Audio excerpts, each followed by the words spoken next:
Grandma Rose, you're not at the stove. I'm not at We're the just stove. talking today, aren't We we? only have 2 places. Well, I have more than that, but I'm usually at the stove or at the table. I'm either cooking or eating. Good afternoon. I'm Rose, Grandma Rose's Open Pantry, and y'all have asked us to come on and give y'all a little background on why we eat the way we do. And about a little over 3 years ago, I was having terrible gut issues. And I don't know if y'all know what H. pylori is, but I had had it 3 times in 2 years. They could not clear it up. Antibiotics would clear it up for a little bit, then it would come back. Well, my gastroenterologist finally gave me a probiotic, prebiotic diet, which changed my whole life. My gut issues went away. I lost 40 pounds, 45 pounds. How about put that back on? And I found that I was eating so much of the high glycemic foods that it was really causing, I had no good bacteria in my gut. All the bacteria in my gut all my good bacteria had been eaten by my bad bacteria. When we changed our lifestyle or the cuisine, the way we ate, and went on low glycemic load foods, it just changed my life. And Roy's too. He had some health issues. He was pre-diabetic and overweight. So it has just really changed our life. And Roy is we're doing every Wednesday, we're doing a series on the low glycemic load. And he has studied this for months, for 2 years, I guess. And so he's going to be the one that's going to be telling y'all all about it, because I cook. I like to cook. He does the brain work. I do I do the hands-on work. That's not a good description, because yes, yours takes brain work too. But how about the pain? Tell them how bad and how long it had been. The pain was terrible. Oh goodness, I don't know, 4 years. I had pain daily in my gut, and I would get a little ease every once in a while when they would put me on all this medication, but once I quit taking it, because I was still eating the same way. I was still eating all that high glycemic load foods, and so when I came off of all that, then that all changed. And Roy is going to do another series today on the low glycemic load. So we're going to get him behind the camera, and I'm going to get in front of the camera. No, I'm going to get behind the camera, and he's going to get in front of the camera. So. Okay, one of the first things we need to do if we're going to talk about glycemic loads or carb loads or low carb diets or ketogenic diets in general, you have to know how to count carbs or carb load or glycemic index. You've got to be able to use one of those, or use your phone and ask a question like, how many carbs are in a half cup of blueberries? And that's 9 grams. Or what is the glycemic load of a half a cup of blueberries? About 100 grams. It's 4.3. You can ask for the index. It's 48.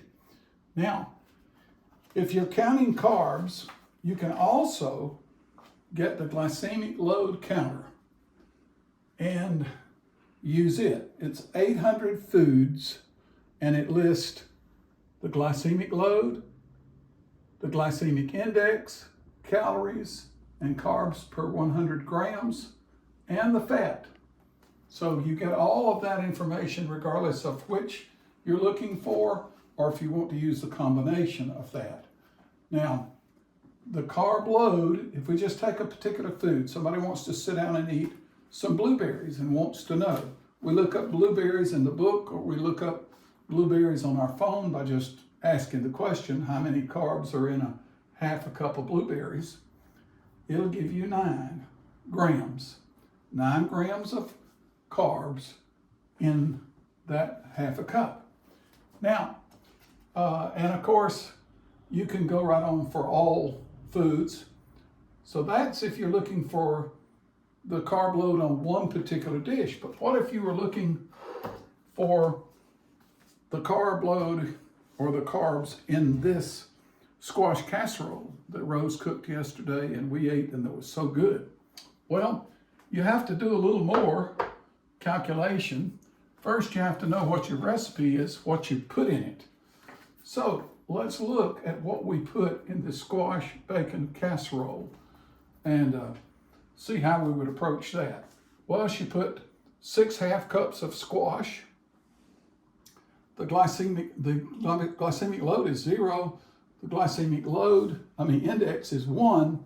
The number of carbs per half cup is 2.2. And the total carbs put in here from the 6 half cups is 3.2. Now, the reason I use the 6 half cups is because a half cup, remember, is equivalent roughly to the 100 grams. All right, let's go on down through here and look at the rest of this information. For 4 half cups of cheese, it has a glycemic load of 0, a glycemic index of 0. It has 0 carbs, so there's 0 value out there for carbohydrates or carb load. Next, she put a half a cup of peppers, which is roughly, again, 100 grams. They look at the peppers almost enough to have a glycemic load, but it's just not enough, so it's 0 still.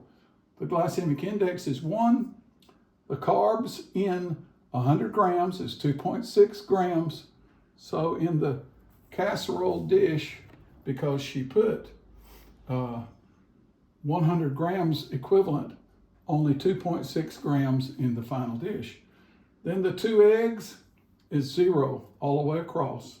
No charge, either glycemic load, glycemic index, nor carb load. You're free. A 1/3 cup of sour cream is 0, 0, 0. You're free to use it. No charge in either way of calculating your diet. Then the 4 slices of bacon, 0, 0, 0, 0.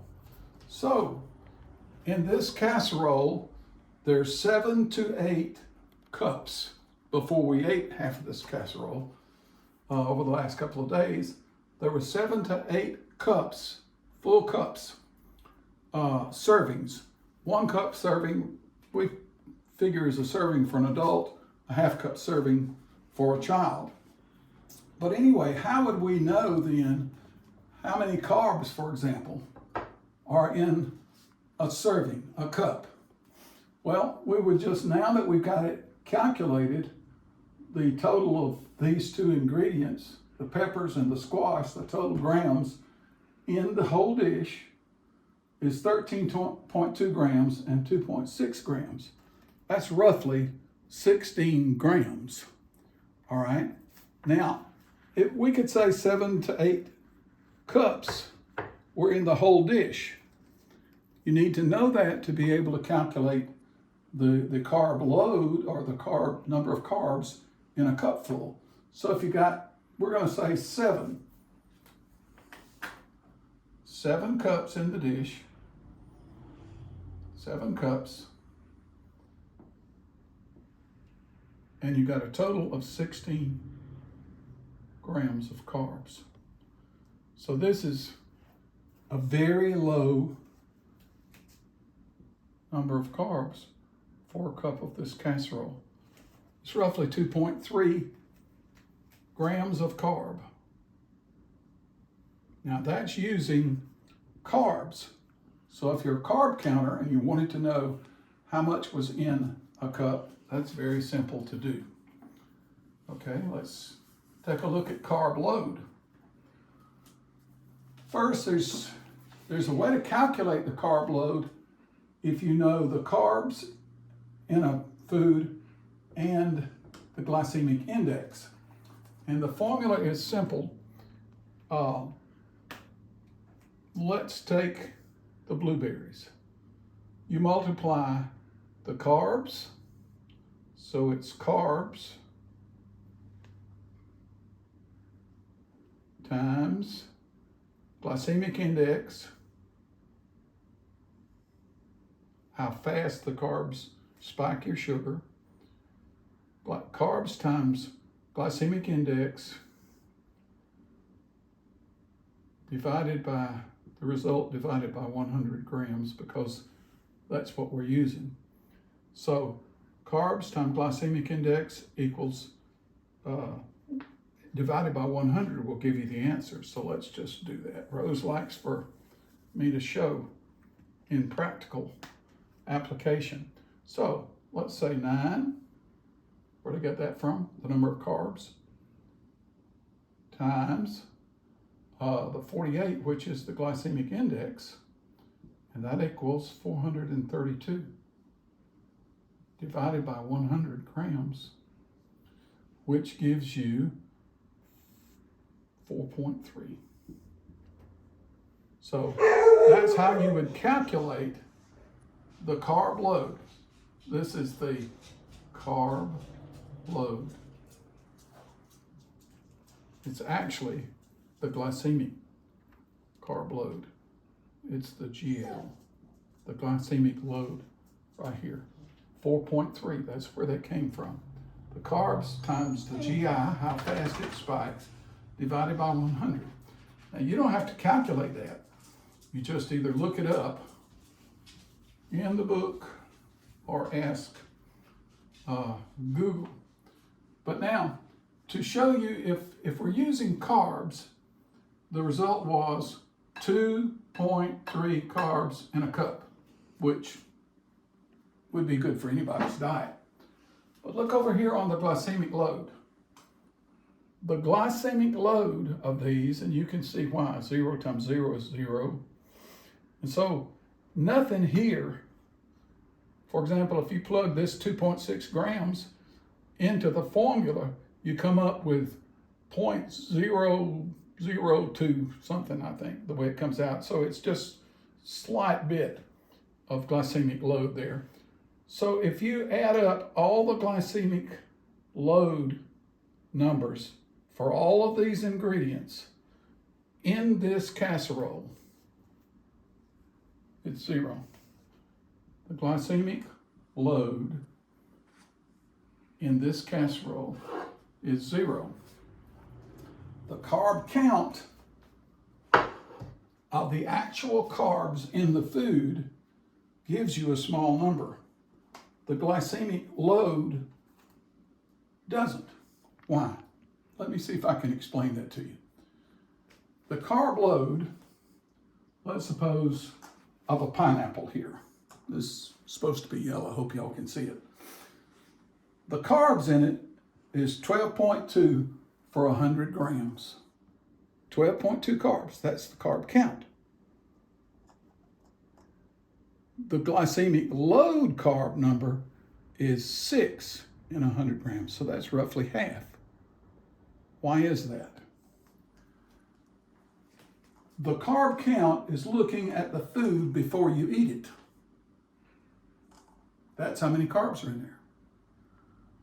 The glycemic load is looking at the food after it's been turned to sugar, by how much it spiked your sugar and how much it spiked your insulin. So in reality, the body measures it from the inside by the effect it's having on the body. How much is it pushing my blood sugar up? How much is it pushing my insulin up? And looking from the outside, That's the total carbs. Well, where do you account for the difference? Two things. One, in a lot of cases, it's fiber and how hard that particular fiber in that particular food is to digest and how long it takes. See, if food takes a long time to digest, it doesn't spike your insulin, doesn't spike your glucose, glucose is your sugar, doesn't spike your insulin. So the reason the body looks at it that way is either it's very hard to digest, and there's many reasons for that, because the fiber and the carbs in these 12 here, some of those can be very resistant to digestion. And if it's not digested quickly, and it takes, say, 2 or 3 hours to digest it, it does not spike your sugar, and your insulin and your blood sugar, as gauged by your body, is only 6 grams. Now, some people say, well, I just don't believe this number. Well, think about it this way. If your body didn't know how to gauge this, the actual difference between the carbs coming in and the effect on your blood sugar and your insulin, it would never know how much insulin to put in your blood to counteract the sugars being pumped into your blood. No way. It has to be very accurate. In fact, it's a more accurate measure than the counting the carbs, because this is outside the body, this is inside the body. Now, the way they find out what the difference is, they take 100 grams of carbs from a particular food, and they feed 100 grams to 1,000 different research participants. So all 1,000 are going to eat the same number of carbs. Then they read their sugar and insulin results by lab test, and when it comes out, whatever the result is, that's the glycemic load, because that's what the body saw from the carbs that the body has eaten. And so this has to be right, because if there's something wrong in your body with the ability to calculate the difference between carbs and carb load, you would have no way to regulate your insulin nor your blood sugar. You'd just be in deep trouble. And so that would be a bad situation to be in. So glycemic load is an accurate way to either calculate it. If you know the carbs and the glycemic index, you multiply and divide it by 100, or you just look it up. And so here I looked up blueberries. Now again, this has a glycemic load of 3 and it only has 9 carbs. But these have 2 and 2.6, or a total of 13 out here, and 0 glycemic load. What's the difference? The difference is in the way the body dissolves the carbs in the blueberries. There's more sugar, and it's dissolved faster into sugar and into your bloodstream in the case of the blueberries. So it will have a higher glycemic load, which means you have to eat fewer of them at a time to keep from spiking your glucose or spiking your sugar. Now, what is high carb? 25 carbs is the way most keto people try to regulate their daily intake of carbs. Now, that varies from low carb to keto. If you're not in keto, you're just trying to watch your carbs. How that is done varies. Now, we have been on the keto diet, counting carbs. It worked wonderfully for us. We have since tried the glycemic load. We like it better because it's easier to cook for a whole family. It's easy, there's more variety available. It's more family friendly to us. But we aren't telling you to do that. Whatever works for you. If you use the carnivore, if you use the glycemic index diet, if you use low carb, or even keto, and it works for you, you know how to do it, stay with it. We're just trying to make you aware of how we calculate and how we manage our carb intake using the glycemic load. I want to end today with recommending this book, Why We Get Sick by Benjamin Bickman, PhD. I've told you many times before, but if you want to understand the real science behind the impacts of high glycemic food and low glycemic food on diabetes, on weight, on heart, on gut health, on all the blood pressure, if you want to understand that, then get this book. He's a medical instructor at medical school. He knows what he's talking about. Now, next week, I'm going to go further into the effects of high glycemic and low glycemic foods on your body. So we'll go a little further next week in the next session. Thank you.